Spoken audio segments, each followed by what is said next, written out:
And we'll be looking at verses 5 to verse 25. The Gospel of Luke chapter 1, verses 5 to 25.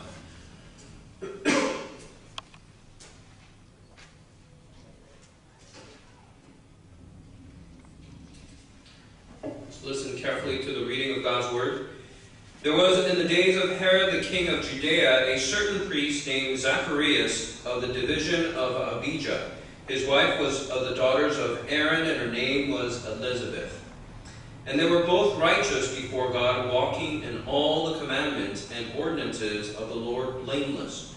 But they had no child, because Elizabeth was barren, and they were both well advanced in years.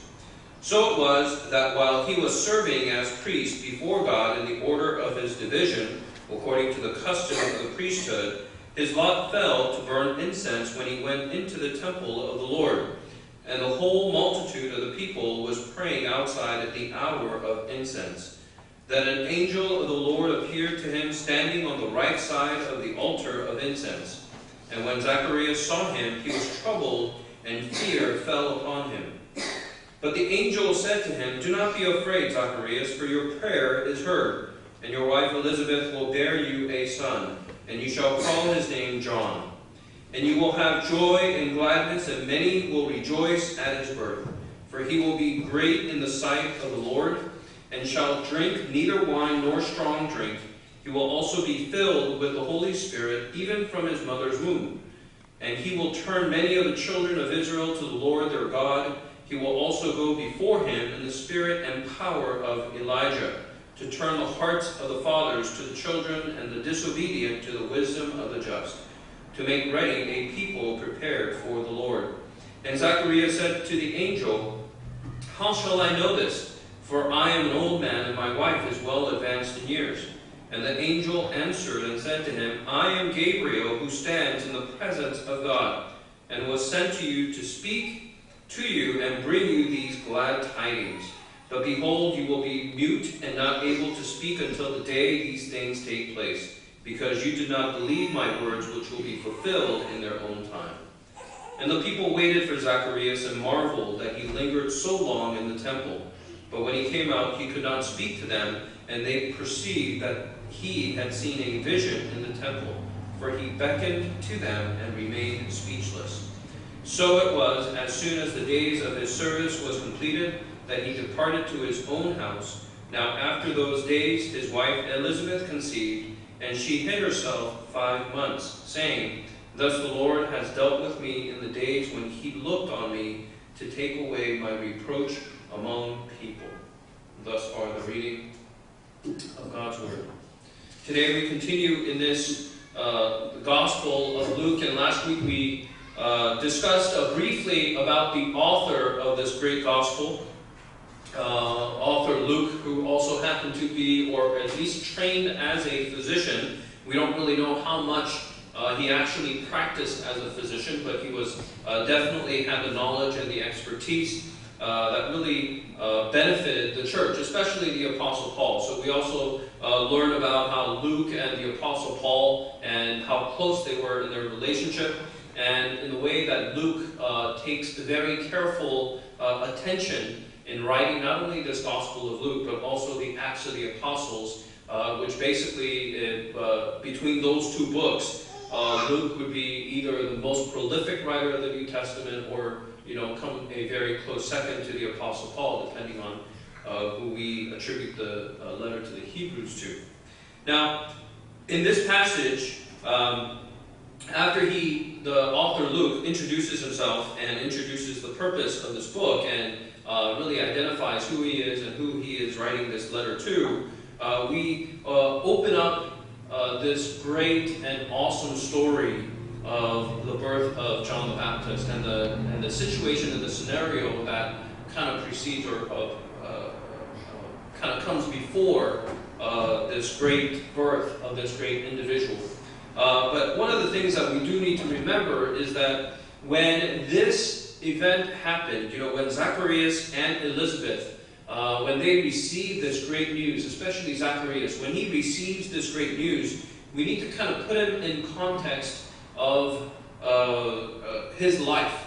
And we are told, Luke tells us that he was a priest, and his wife Elizabeth was a descendant of Aaron.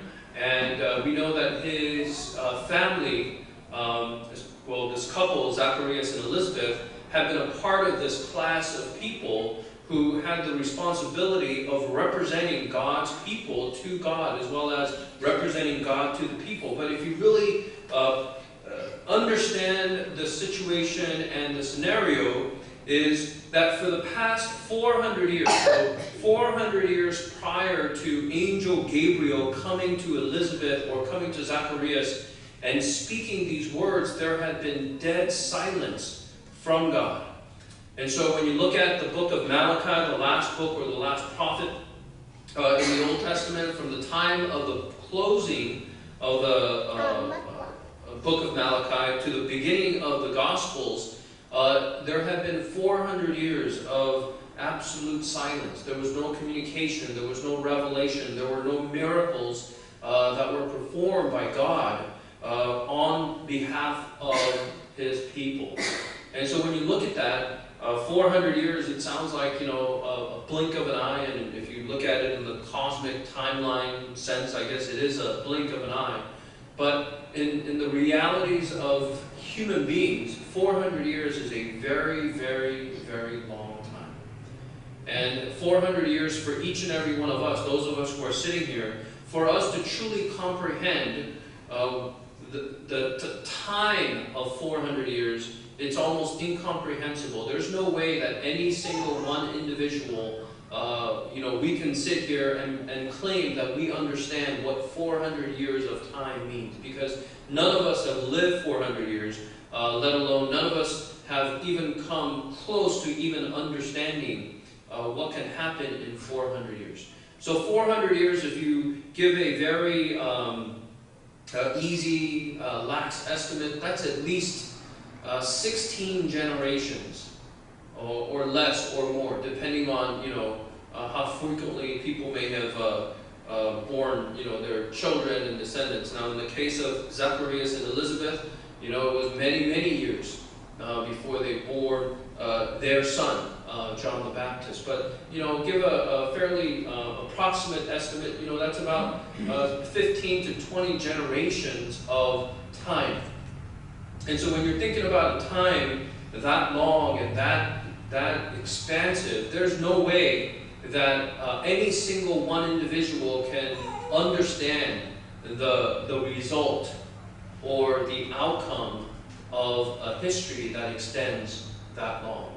And so when you think about the position that Zacharias was in, for generations leading up to Zacharias himself, there had been absolute silence. So this tradition that Zacharias was a part of, this culture that Zacharias was a part of, in many ways, it became an exercise in maintaining one's culture. And in many ways, the words of God, the great and awesome history where God actually took an active part in the life and the existence of the people of Israel that occurred in the past, all of those things became just stories that were told and retold by great-grandparents and grandparents and whatnot. And so by the time we get to Zacharias, he had never been an eyewitness to any one of those things. It's in many ways very similar to the way that we learn through the Scriptures, through our pastors and through our Bible study teachers. We have learned these stories, Bible stories, again and again and again. And it is very difficult in many ways, in many cases, for us to feel personally connected to these events that took place in the Old Testament. So in many ways, for Zacharias and his wife Elizabeth, many of the events that took place hundreds and thousands of years before the time that they were living in, I wonder how much of a personal connection they had with those events. And along the same lines, I wonder how much of a personal connection they had with the God who actually performed those miracles in the midst of his ancestors. And so when the Bible tells us, and when Luke picks up this story all of a sudden, 400 years goes by in absolute silence from God. And now, when you look back at the Old Testament, there was another period of time in the history of Israel where that 400 years comes up very prominently, and that is when the Israelites were spending, or they had gone into the land of Egypt. When they initially went in, they were going in on a very positive note, meaning that they were being saved as a result of Joseph having a position in the land of Egypt and in the government of Egypt. But 400 years goes by, and at the conclusion of the 400 years, the people of Israel were no longer, peaceful co-inhabitants of that land, but they had become slaves in the land of Egypt. So in 400 years, many, many, many things can happen. And the history and the destinies and the outcomes of individuals and nations go back and forth multiple times in that span of time. And so, in that sense, we need to understand Zacharias' response. Now, before we get to that, however, I do want to just kind of give a more, just kind of lay the foundation of the story. When the Bible tells us that Zacharias was a priest, part of the priesthood, and there was this tradition. There were, in fact, 24 divisions of priests in those days, during the time that John the Baptist was born. And Zacharias happened to be in one of those divisions. And it was customary at that time that a division is chosen, and out of that division of priests, there would be one particular priest that is chosen by lot who would have this great and awesome and honorable task of burning the incense, which would basically which is a culmination of this ceremony. And so in verse 8 it tells us, so it was that while he was serving as priest before God in the order of his division, according to the custom of the priesthood, his lot fell to burn incense when he went into the temple of the Lord. So he receives at his very old age, and out of the 24 divisions, this ceremony would be done twice a year, and these priests, the division of priests, would spend 1 week at a time at the temple taking care of all the ceremonial duties. Now again, I think most of us would understand that after 400 years of doing this, and this is a tradition that had been passed on, from the days of the Old Testament, that certainly the people, the Jews, the Israelites, they may have understood what they were doing, but I think we can all imagine after 400 years of doing the same thing year after year after year after year, that the initial point or the initial purpose may become diluted over the years. And so when Zacharias is going in and doing this task, he certainly understands the magnitude and how important his role is, but he may not necessarily understand the symbolism or the reason and the purpose why the priests had to do these things in the past.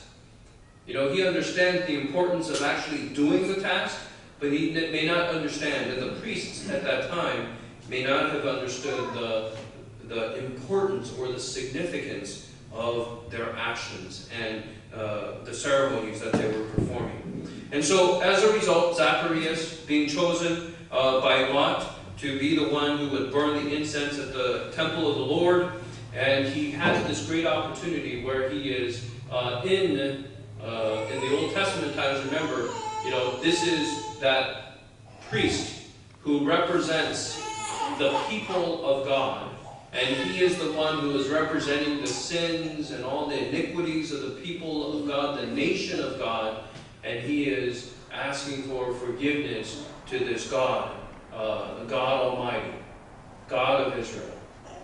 And so as he is doing this, he hears a voice. And as we said earlier in verse 12, when Zacharias saw him, he was troubled and fear fell upon him. So imagine that. Imagine what Zacharias may have been feeling, or maybe he wasn't really feeling, he was just reacting to the reality of seeing this Gabriel, angel Gabriel, and he didn't necessarily know who it was at the time until angel Gabriel tells him who he is. All of a sudden the stranger shows up and starts saying these things, or starts speaking and starts to address Zacharias. And so Zacharias is in shock. It says he feared, probably he feared for his life because he didn't understand. He didn't understand what was going on. And so I think for many of us, when we encounter things that we may not understand, I'm sure, we feel a certain level of anxiety, and we may be in a very similar situation. And so Zacharias, he didn't understand what was going on. He didn't understand who this was, and he didn't really understand what this meant. The fact that he was in the temple of the Lord, offering up this incense as an offering, and yet he sees this individual, and he's probably thinking, what in the world is going on? Because he had not heard, I'm sure he hasn't heard anything from his father, his grandfather, his great-grandfather. There hadn't been any word or message in the tradition of the priesthood at that time that ever said anything about somebody encountering another individual in the temple of the Lord during this particular ceremony. So for 15, 20 generations, nothing happens. For 15, 20 generations, these priests are going into the temple, offering their incense, and nothing, extraordinary or spectacular happens, and they just simply exit, and they come out, and they're able to, proclaim the blessings and basically speak to the people and say, look, we took care of the offering this time, and we're done. And everybody claps, or everybody's happy, and everybody goes back home, and they wait for the next time that they come together to do the ceremony. So there were, for 400 years, for 15, 20 generations, nothing, anything spectacular or out of the ordinary happens until this time. And so I think we can not only understand, but I think we can certainly sympathize with what Zacharias may have been feeling at that time. This great trepidation, this great fear that he had when he heard this individual in that temple. But in verse 13, the angel says to him, do not be afraid, Zacharias, for your prayer is heard, and your wife Elizabeth will bear you a son, and you shall call his name John. And you will have joy and gladness, and many will rejoice at his birth.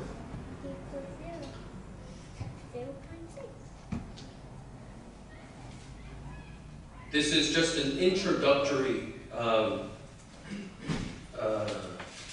phrase from the angel Gabriel, and he goes on, continuing with verse 15 all the way to the end of verse 17. He goes on to describe who this John the Baptist is, and that we will spend a little time. We'll come back and spend a little time understanding and trying to figure out who this John the Baptist character is. But just skipping for a moment, going to verse 18.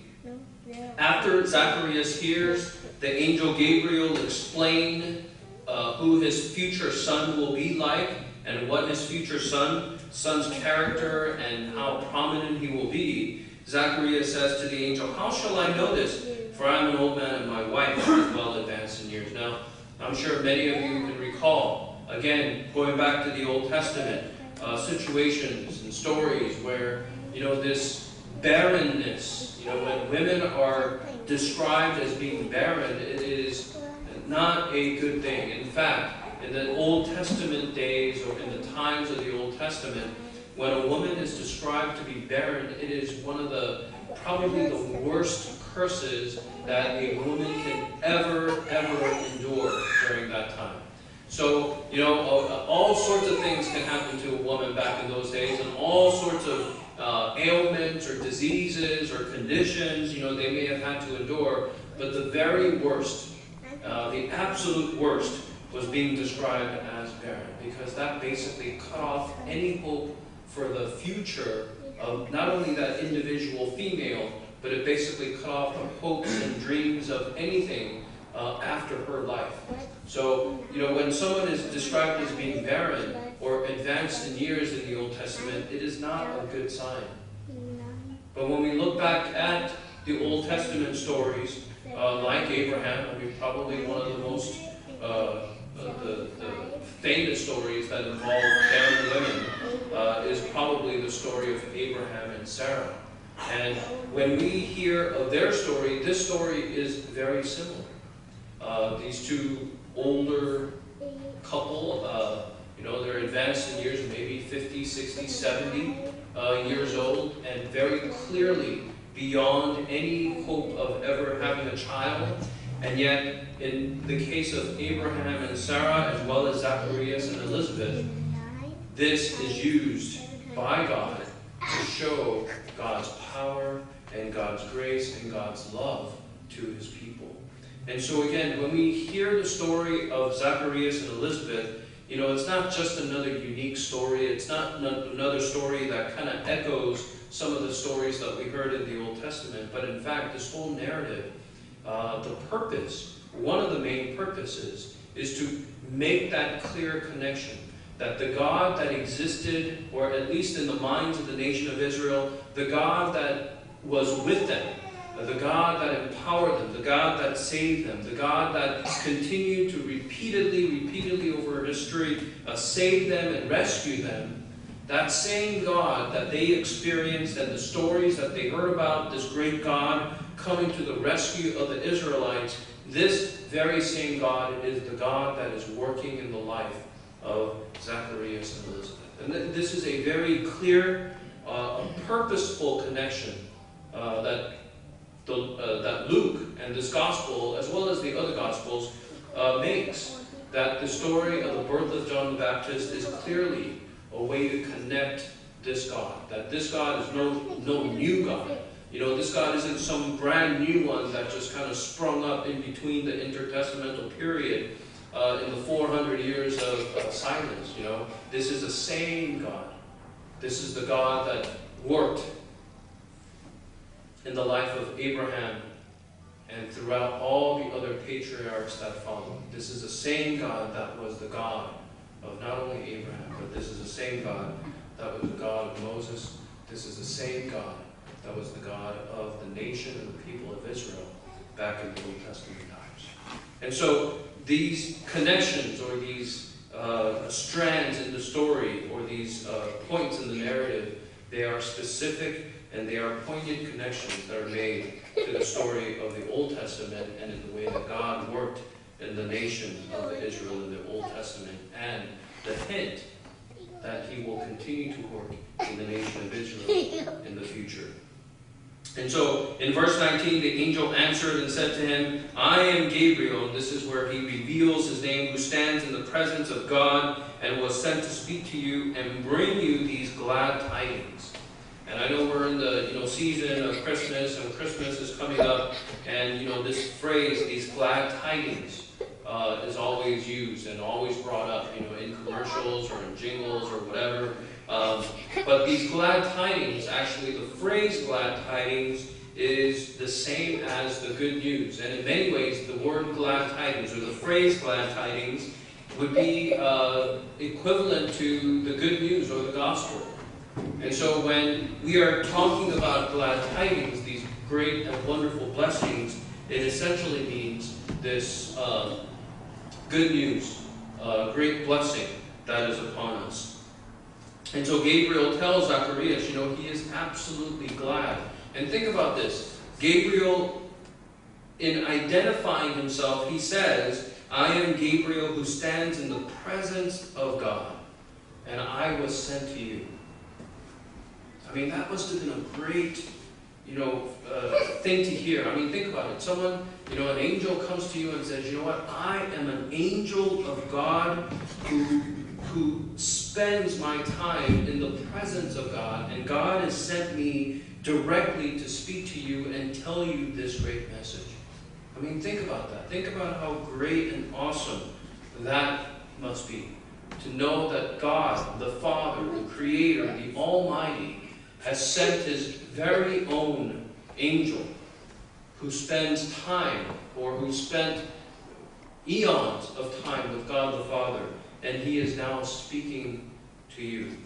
And Zacharias hears these things, and Gabriel gives him a little curse, actually. He says it's a little medicine as well. Because of his unbelief, you will be mute and not able to speak until the day these things take place, because you do not believe my words, which will be fulfilled in their own time.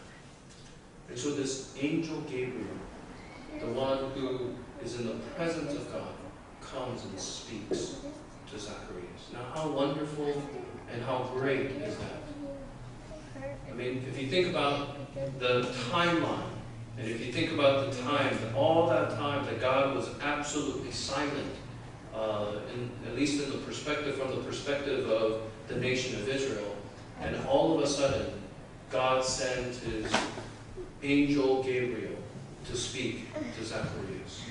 I mean, in the heart and in the minds of Zacharias and in our minds, it should stir up some excitement as to what is ahead, what lies ahead. Because this is the very beginning, this is the start. So it doesn't start with just a little insignificant little blurb or insignificant little thing here, but it begins grand, and it begins with, like I said, a great messenger that God sends to Zacharias to speak this great message of hope. And 21 through 25, and the people waited, and this is the kind of the comical scene. And the people are waiting while Zacharias is taking care of his business inside the temple. And as he comes out, people are waiting for him to come out, because burning of the incense wasn't something that should have taken too long. And it was one of those things, like I said, they have been doing this for the past 400 years, twice a year. And people have seen this done again and again throughout their lifetime, so they knew exactly what to expect. Everything was pretty much on cue, everything was pretty much timed, and everything was rehearsed to a point where people, didn't really have to be there. They knew exactly what was going to happen, and they knew exactly how long it would have taken. But Zacharias takes a little longer. And so as soon as that period of time passes, the people, the multitudes that were gathered there, they're beginning to probably wonder, oh no, what is going on? He should have come out already.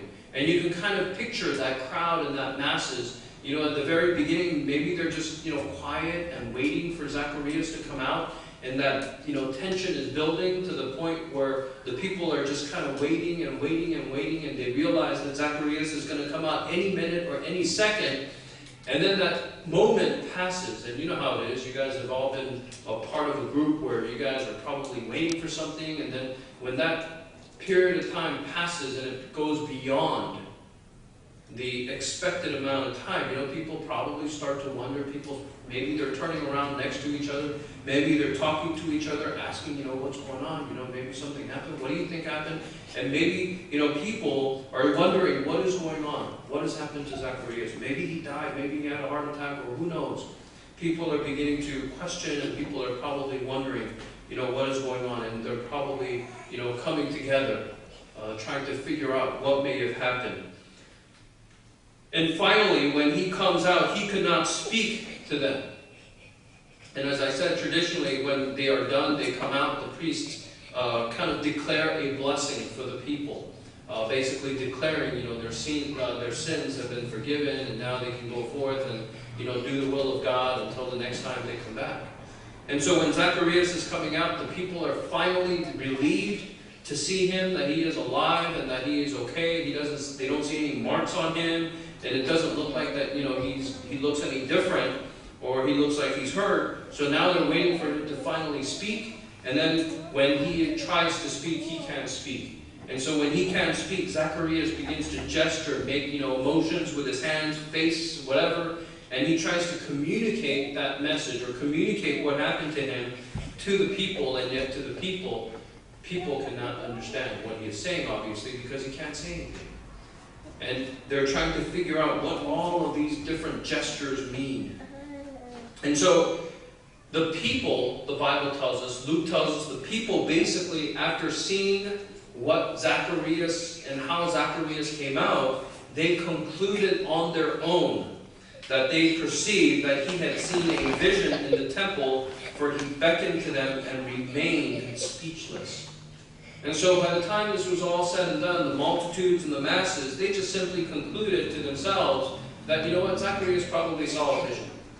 Oh well, maybe other priests in prior, ceremonies, maybe they had seen visions too.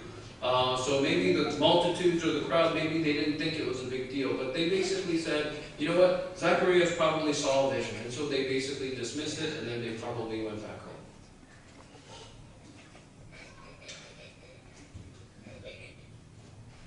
Verse 23 to 25 basically tells us, so as soon as the days of his service was completed, which was 1 week, Zacharias goes home, and after a short period of time, Elizabeth is found to be with child, and she hides herself for 5 months, saying, "Thus the Lord has dealt with me in the days when he looked on me to take away my reproach among people." So again, this idea of Elizabeth, why would she say this in verse 25, to take away the reproach of the people? Because up until this time, not only was it a self-image that she had because she was identified as a woman who was barren, she had this, self-image, this negative self-image about her, that she knew that, this was a curse that had been put on her, that she was barren. But she also had to withstand all the, the stares and the jeers and the looks that she would have received throughout her life, from the time that she got married to Zacharias to this point, where other women and other people would have looked at her with some disdain.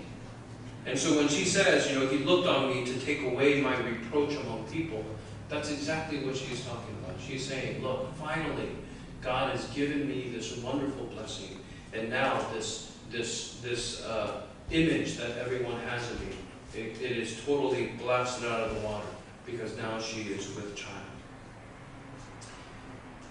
This is obviously a great story. This is obviously a great narrative. This is obviously a story that is positive and enlightening and hopeful. And, it is one of those stories that it should make everyone feel good.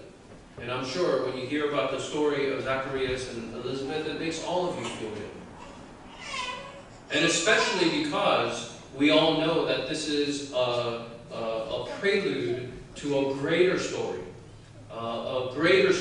But in many ways a similar story of another child who will be born just 6 months apart from John the Baptist, who will actually be the focal point of the whole New Testament, and actually he has been the focal point of the whole Scriptures.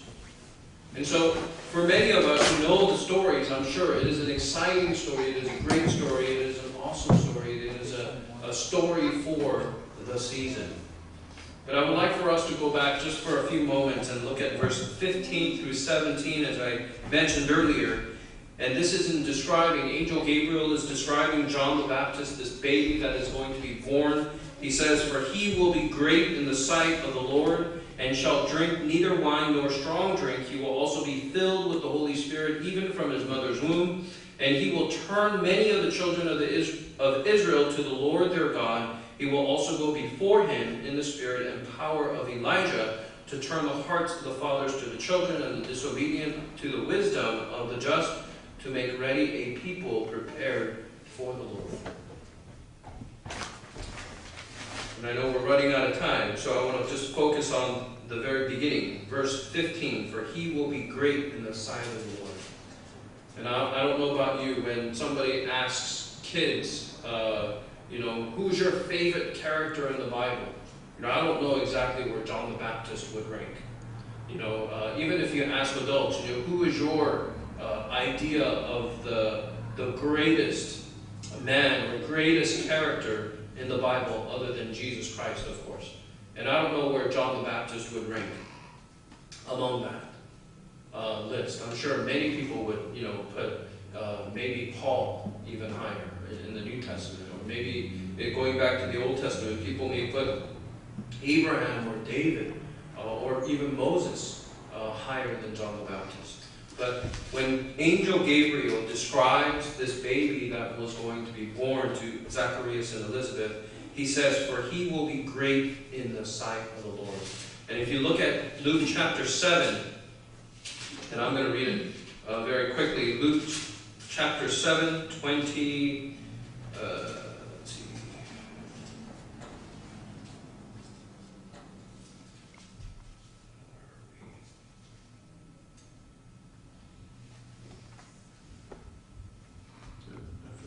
verse. But both in the Gospel of Luke as well as the Gospel of Matthew, the Gospel writers actually quote Jesus Christ. And when Jesus Christ describes John the Baptist, his cousin, he describes John the Baptist as the greatest man. There has been no one, there has never ever been a man, a person been born of a woman as great as John the Baptist. And so that's the regard, that is the position that Jesus Christ himself puts John the Baptist. But when you really look at the story of John the Baptist, when you look at the life of John the Baptist, certainly, he isn't someone that, any one of your parents probably wished that you would become. Because if you look at the reality of the life of John the Baptist, really, what did he do? Other than the fact that he had this great story before he was born, but from the time that he was born, really, what kind of life did he live? I mean, he lived, in the wilderness, really. He lived away from the masses. It's not like he received this great, popularity. It's not like he invented something great and awesome. It's not like he was a leader of this great, massive movement. It wasn't like, he was able to become really popular or famous, even in his own time and in his own community. In fact, most of the leaders, religious leaders, as well as the people that governed that region, they didn't like John the Baptist.